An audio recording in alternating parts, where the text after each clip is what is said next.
Hello. Hey, Mama, how you doing? Hey, baby. How are you? Mama, hey, I'm stressed.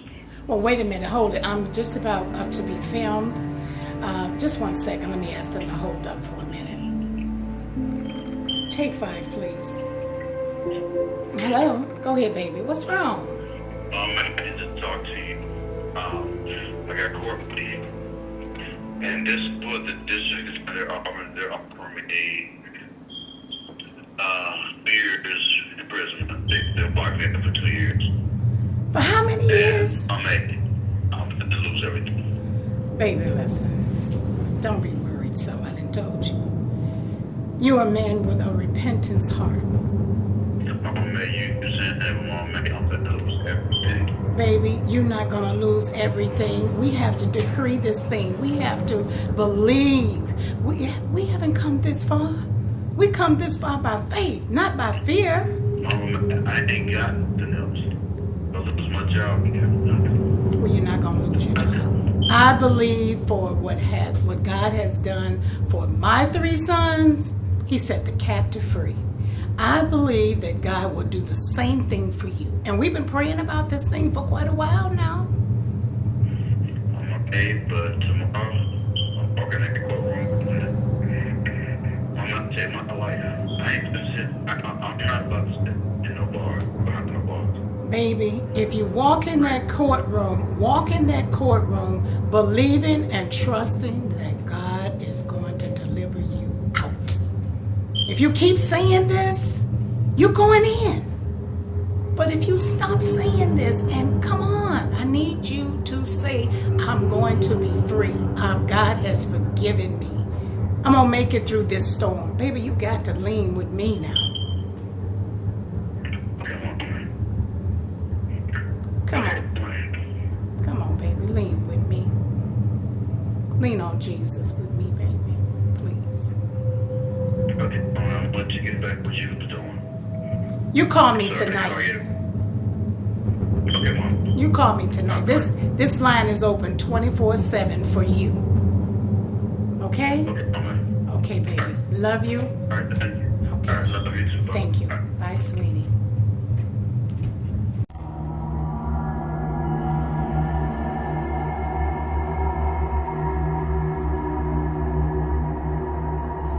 Who is Madelle Givens? I am a baby that was born July the 6th, 1952. I came in with many struggles. I was born to a mother who was not ready for motherhood and a father that wasn't ready to be a father either. As a matter of fact, he was not claiming me as his daughter. My mother was, from the moment I came into the world, she began to try to figure out who would keep me. At 3 weeks old, I was with somebody. At 8 months old, I was at my permanent home. And I was blessed to be there until they died, the family died.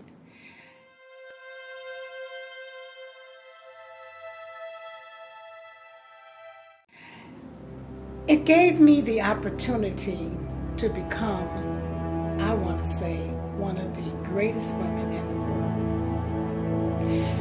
A lover, a woman with compassion that has a heart bigger than gold. If that is Madelle Givens, who is Mama May? Mama May is a grandmother. And my very first grandchild, Tristan, he couldn't say my full name, Madelle. So he called me Mama May. And so my children began to call me Mama May. And all of their friends started coming to my house, and I was cooking, and they would be eating, and they all began to say, hey, Mama May, you know. And it was just so much fun having all these kids. Some of them was hiding under the bed. They didn't want to go home. So I became Mama May to every child that came into my life, and some are adults. I've got some adults old as me, and they call me Mama May because they meet my sons and they say, that's Mama May, and they go, hey, Mama May. I read that you wrote this story to encourage men and women who may be fighting for their lives. Can you elaborate? Yes.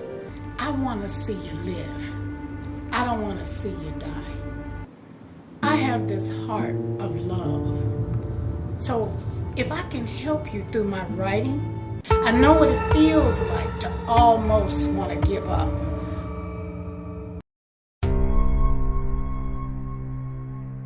But yet, my motto is, almost, don't give up. Don't give in.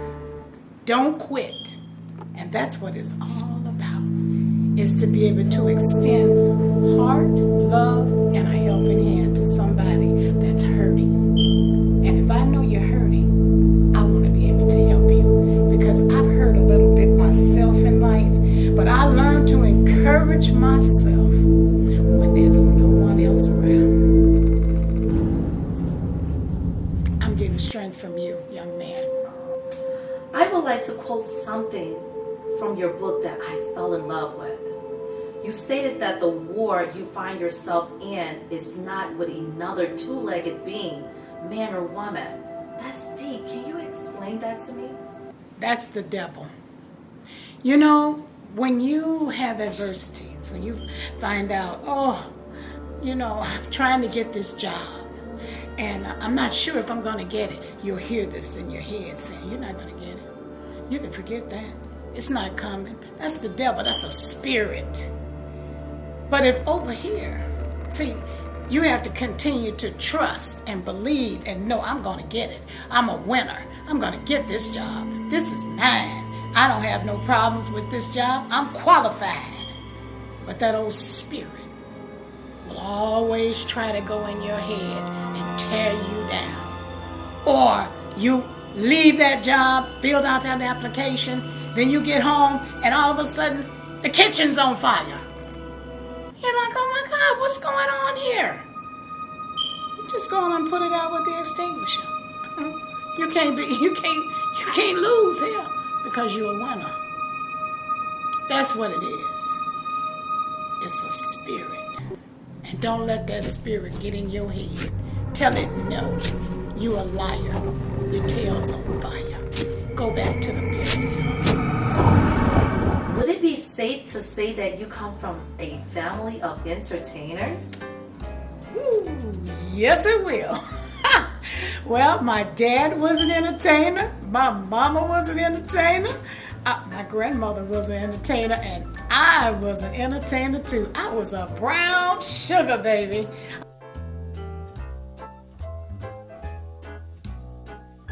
I'm telling you, I had my little mini skirts on and I was out there with my group.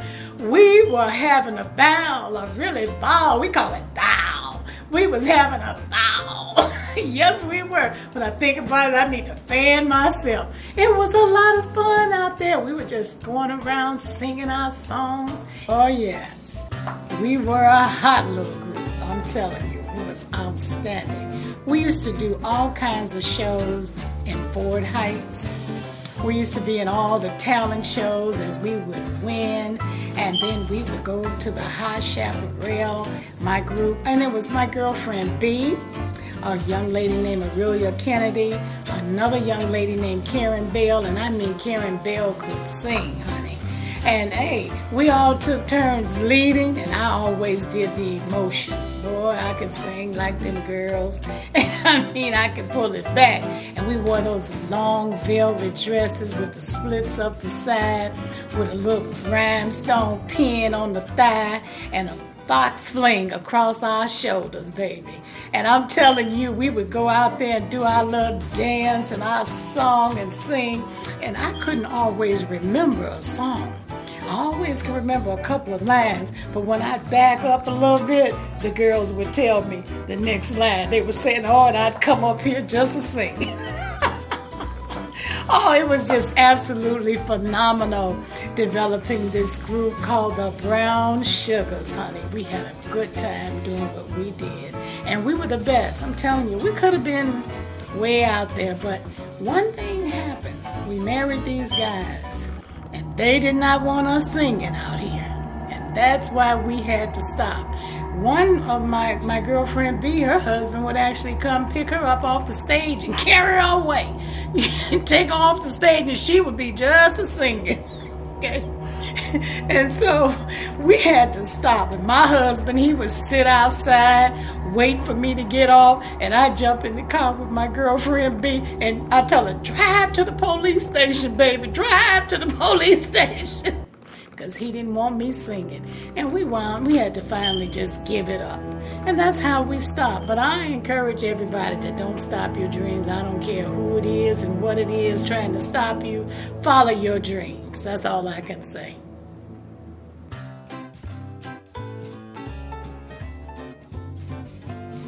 We have so much fun, me and Godmama. I'm telling you, we be dusting around in the house and be just shaking it up and shaking it down, because those were the old songs back in there, the doo-wops, you know. It was a lot of fun. But I'm going to tell you something. I'd have to fake it in order to be able to stay home on a Sunday or a Saturday night, because I had to be at church on Saturday night and I had to be there on Sunday morning. So when I have a tummy ache, I just act my tummy hurt me, and Godmama let me stay home, and then I'd be home with her doo-wopping down. It was so much fun. That's where I learned how to dance. I learned how to pop my skirt. Oh my God, it was a lot of fun. I'm telling you, I learned how to jig. It was fun. I'm telling you, Godmama was. Oh, and she taught me how to cook. I can cook. I make the best good old bread pudding. I mean, baby, it's going famous. Do you hear me? But I had such a great time in my formative years. Just lots of fun with Godmommy. I'm telling you. Oh, wow. Oh, what a day. Make me want to dance now. Oh, my. You were reared to an estranged mother who gave you up, and your father wouldn't claim you. But God saw fit to bring angels in your life at an early age to help raise and care for you. What were these spirit beings like, Mama May? They were the most kindest people anyone could ever want to encounter. That's all I can tell you. They took good care of me. I was just 8 months old when I came into their lives. The Godmama, she couldn't have children. She was my mother's best friend. My mother trusted her with me because she didn't have to sign any papers to give her full rights away. And that's what she was looking for. And Godmama, she lived with her dad, who had never had children. This story is something right here. He married her mother while she was in the womb of her mother. Her mother's husband died in a car accident before Godmama was born. So Deacon Brown, when he saw Godmama's mother, he thought she was so beautiful, he wanted to marry her while Godmama was in her stomach. And so when Godmama came to the world, boom, hey, check it out. She wound up a mother in her golden days. She got me. They really took good care of me as a baby, you know. And I'm just so grateful that God chose the perfect family for me. You could say that I was a foster kid, but I say I was blessed away and blessed in the right hands and received so much good love and guidance. They took me to church, and I got a chance to learn about the Lord at an early age, just 5 years old. I was learning about the Lord. But I also was learning how to cook, and I was learning how to, doo-wop, like I said before. Hey, it was on. The Godmother, she gave me all kinds of hugs, especially when I had a headache. She would hug and hold me so tight, and she would set out the best china for me. And she would serve me tea, and she would let me lay on her lap with a pillow right there. And she would just say to me, Jesus gave me the best baby there is, and that's you. She says, and I just love you. And so I got to hear about love as a little girl. And my mother couldn't give it to me. But yet and still, I thank her for giving me to the proper person to give me love, and that God would be able to pull love out of me so that I could be that Mama May to everybody that I need to be Mama May to. So, I don't know what else I can say about him, but I tell you one thing, Deacon Brown, he was the best. because he would read the Bible to me, and he would sit there with his El Producto blunt cigar and smoke all over me. As a 7-year-old child, you mentioned in this book that you wanted so much attention from your mother and father, but instead you encounter the sexual attention of a pedophile, your father. Can you please, Mama May, break this down to revisit this traumatizing event? I was only 7 years old.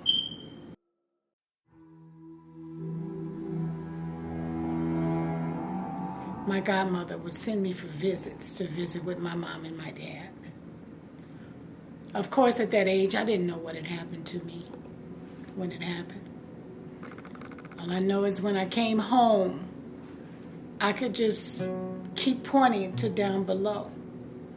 I was hurting down there, and I kept going over to godmother with tears running out my eyes as something was hurting me down there. I didn't know, and godmother took a look. And when she took that look, she rushed me to the hospital. And they found that I had been busted. And I had to have stitches. And her motherhood really went into effect then.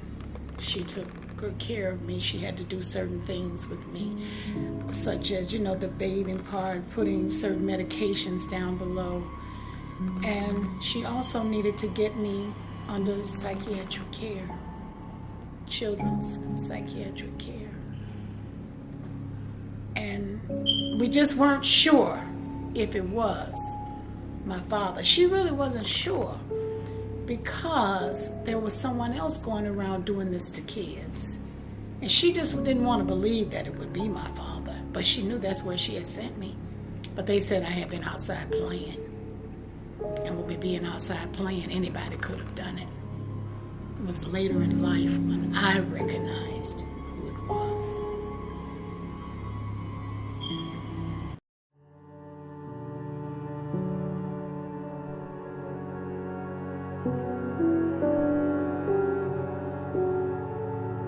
Eyes have not seen, nor have ears ever heard of what God has in store for us.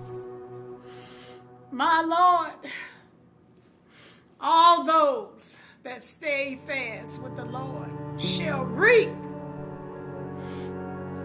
Don't get weary in well doing, for the Lord will take care